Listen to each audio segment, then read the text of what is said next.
It's a top-down RPG game about a princess saving her prince, and we flip the damsel in distress role for the game.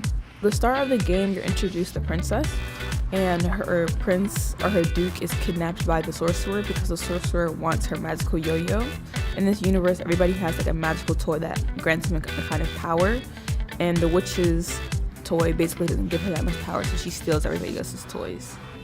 So I've been mainly focusing on the combat art. So that would be attack animations, defense animations, enemy attack animations, and all of the stuff surrounding our combat sequence. The main mechanic in the game is kind of fighting. Besides just walking around, there's a part to where if you interact with an enemy, you're able to fight them. We took inspiration from like old school Pokemon games for like the fighting style. The characters will either fight with their toys, but if they're one of the enemies, they are actually the toys themselves. For the combat, we're doing animations, and so I've been doing frame-by-frame animation. We wanted to contrast the pretty, like, blocky, walking around non-combat art to a more fluid combat art in the combat sequence. We wanted her to be a pretty traditional princess, her clothing to be pretty fairy tale. So she has a big pink, purple, poofy dress, and every time she walks, it kind of just fluffs up. So that's where we wanted to try to bring in that like soft shape language that like you play as this princess, she's elegant, but you also have the contrast of this big yo-yo that is like being thrashed around and thrown at enemies.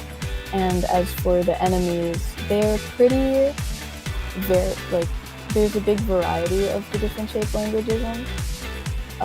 At least for one of our characters, the sea monkey, his body is pretty bulky. He's generally supposed to be big and like pretty angular and round at certain points, but it's just to show that like he is like strong and he looks like a tank because he can take a lot of damage.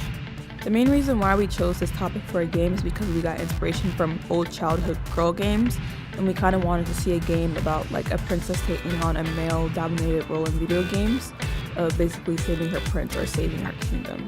While growing up, I noticed a lot of girl games would either have something related to like dressing up or makeup or be very pinky, and then if it was a male-dominated game, most of the female characters would be opposite side or would lose the prize for the male character. And in this game, we kind of switched it up by having the prince or the duke be like the candy for the girl, and then she's not only saving the prince, she's saving her whole entire kingdom.